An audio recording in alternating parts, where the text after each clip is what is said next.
Well, we've got plenty of numbers that are coming in thick and fast, and one of those numbers that looked absolutely rocking was actually Welspun Corp. The company reported a solid set of earnings in the September quarter. Revenues are up more than 30%, profitability jumped up more than 50%.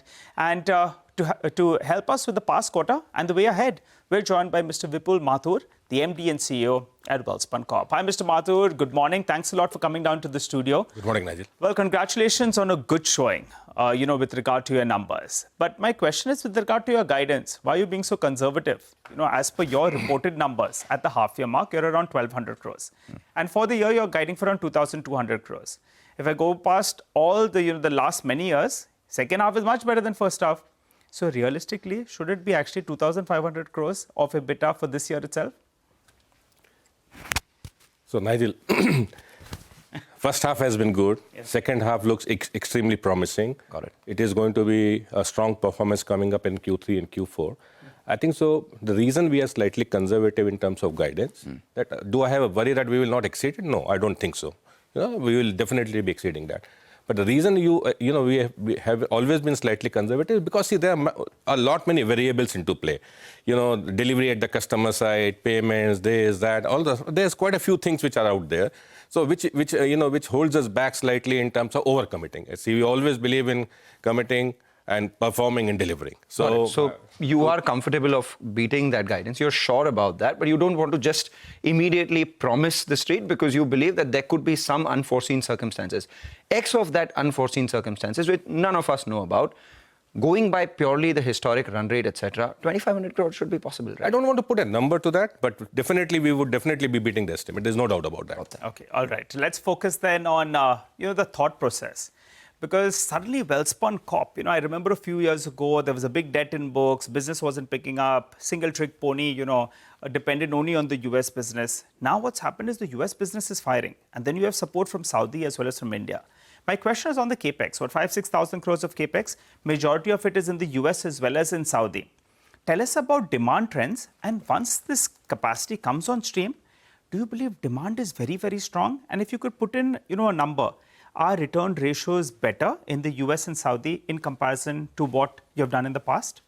So, Nigel, we did a sort of a strategic exercise a couple of years back, and we clearly came up with a theme that we will be investing monies into core products and core geographies. For us, core product is pipe.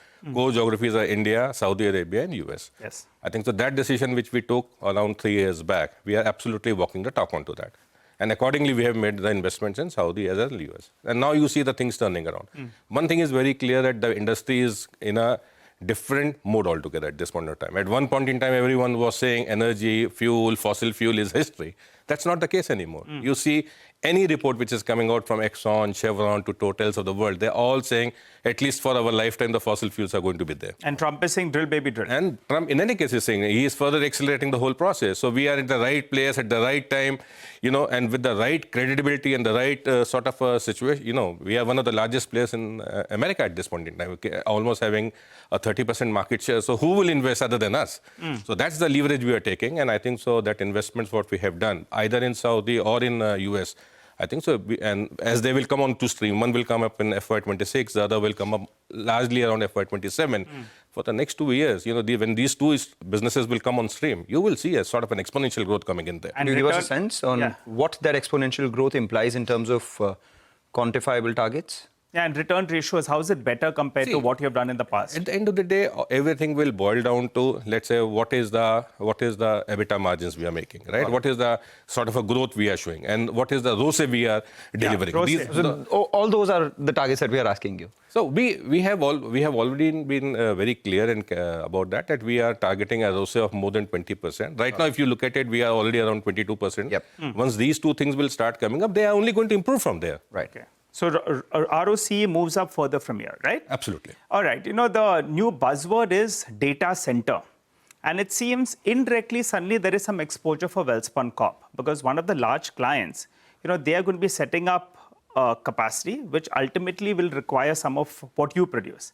So tell us, how big is this data center opportunity for Welspun Corp in the United States? Because the last client gave you a big order, and that was in the direction of data center itself. So there is a sort of a paradigm shift which is happening. Earlier, what was happening? People were drilling in the Permian. They were exporting all the gas to the Gulf Coast, and that was being, that LNG was being shipped all over the world. I think so. The way data centers are coming up, they have a massive power requirement. Now, the power requirement could have been handled through the grid.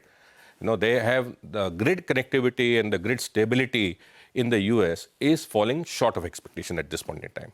So, and data centers are absolutely energy hungry, assets. So what they are trying to do, they are trying to power themselves on their own. So they are setting up a captive power plant beside the data center, and those power plants are now being fueled by the gas. And to transport the gas, they require for transport the gas, these midstream companies are putting up these pipelines. So earlier, these midstream companies were all going towards the Gulf Coast.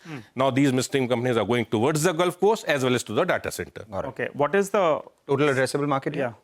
See, early days, but the fact remains, more than the addressable market, what we need to see is that the type of players which are coming into play.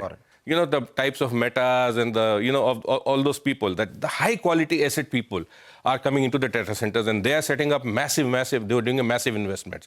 So we are a part of a value chain. Earlier, data centers was data centers versus chips. Now you are a part of the value chain, is a pipeline. So we are now sitting into that particular value chain. Got that. So, we'll get to that opportunity as and when we start seeing that in the numbers and orders, etc. Finally, a couple of questions from an India standpoint. One is Syntex, 650 crore, just wanted to know what is the path to break even here and what's the scalability here? And the second one is on Welspun specialty, business. You had said that you incubated it, turned it into a black from red, but at some point, merge it with you. So on Syntex, profitability and Welspun. So on Syntex, see, as I have always said, it's a work in progress at Syntex. It's fundamentally a very, very strong brand. It's a pan-India brand. Today, you go on street and you ask anyone, Syntex, it's a national iconic brand. You see, it is taking its own time. There's no doubt about it. I wish it could have been a little better. But, there have been challenges into the industry. We have seen some sort of infrastructure, capex or money flowing from the government into the water sector, into infrastructure over the last 1 or 2 quarters have gone slow, which I believe that should be okay now. Once that happens, the things will change at Syntex. More importantly, I think so what we are trying to do is we are creating a very, very strong base out there. So we are not, it's a long haul. We are seeing, we don't want to expedite things, recklessly. We want to do everything which is absolutely correct in terms of, let's say, who are my dealers, who are my distributors, who are my influencers. All those stuff, all these cleanup and hygiene factors are currently going on. So basically, Syntex is still in that growing mode. Don't expect exponential growth in the near term. You're building the blocks. So we got that out of the way. What about Welspun Specialty? Will you look to fold it in? That business has turned around. You'll have taken a larger chunk as well. Very quickly, sir. So Welspun Specialty is not, we do not intend to do that at this point in time. We want to incubate it. I think so there's a huge potential in that company. Yes. And I'm very, very sure that in quarters to come, you will see a sort of a significant growth into that. All right, Mr. Mathur, always a pleasure talking to you, sir. You're sounding optimistic about business, and we'll track you to some of these numbers. But wish you well, and we look forward to chatting up at the end of the next quarter. Promise about growth coming in quarters to come. We'll obviously have you join us every quarter and then detail where the growth. It's always a pleasure, man. And the street likes what you have said. I think the stock has recovered from the day's low. It's currently moved to the high point of the day as we speak. Take a